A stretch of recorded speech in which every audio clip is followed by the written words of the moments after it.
Number 5, before doing any kind of brake job or any mechanical job at all on your car, do your research. YouTube is a great option, as you know, because you're watching it.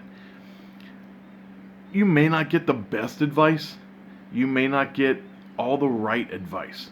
So you got to pick and choose what you listen to. When I go to do a brake job or to do any mechanical job on a vehicle, I research as much as I possibly can on that vehicle, on the internet, on whatever resources I can get my hands on.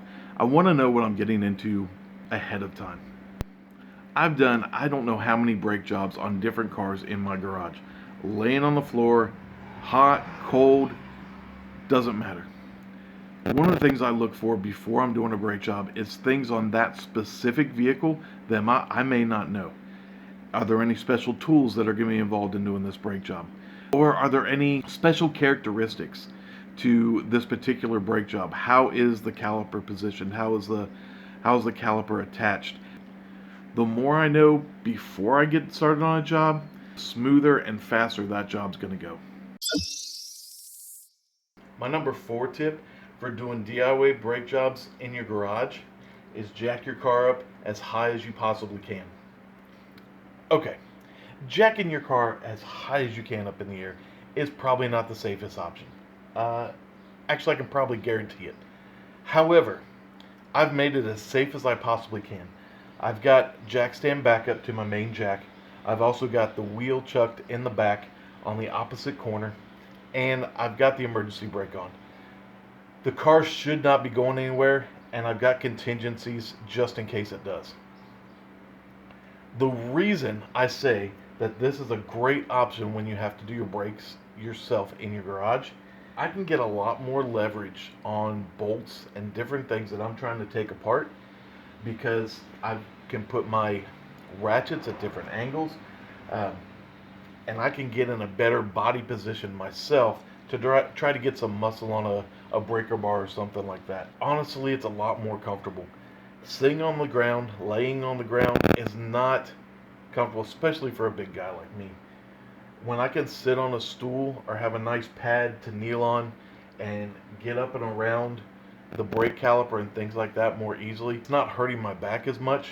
Um, it's not hurting my knees as much.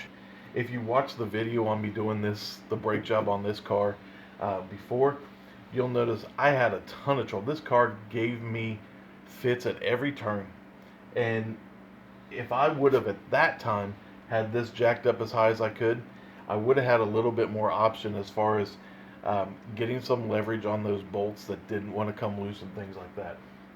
I used to jack a car up, and this is the way I was taught.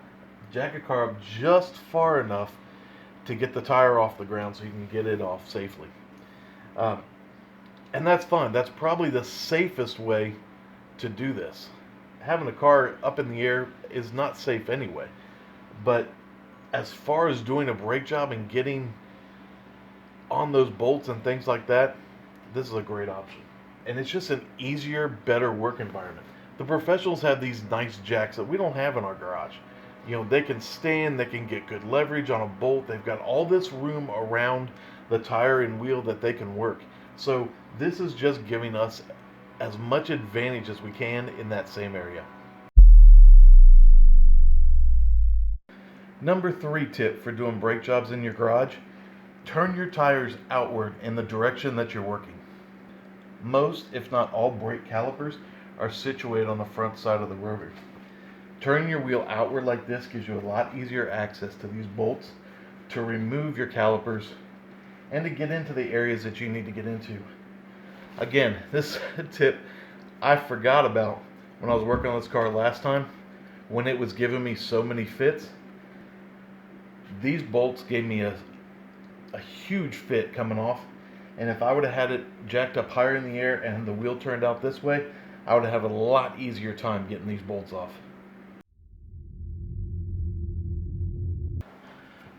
Number 2 tip for doing brake jobs in your car: this is a great opportunity to check out the other components of your suspension. You've got great access to your CV boots, to your A-arms, your ball joints, your sway bar links, All these are components that need to be checked periodically. Make sure they're not wearing out. And if they are, you can address them while you've already got the car up in the air and the tires off. And now, my number one tip for doing DIY brake jobs in your garage: the best tool is the right tool. And mechanics spend tens of thousands, if not hundreds of thousands of dollars on their tools, their big toolboxes, so they have all the right tools when they need them. I don't have the resources to do that. You probably don't either. So the best tool that you can get your hands on to do this job is the right tool. The last time I did brakes on this car, I didn't have all the big impact sockets. I didn't have the big wrench. I ended up breaking some tools.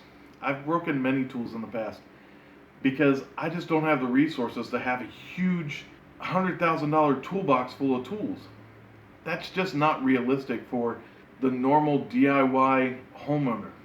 But investing in your tools is a great idea for the DIYer that's planning on working on their own car, working on their own house, and doing all these projects. If you cheap out on your tools, not to be punny, but they're going to cheap out on you.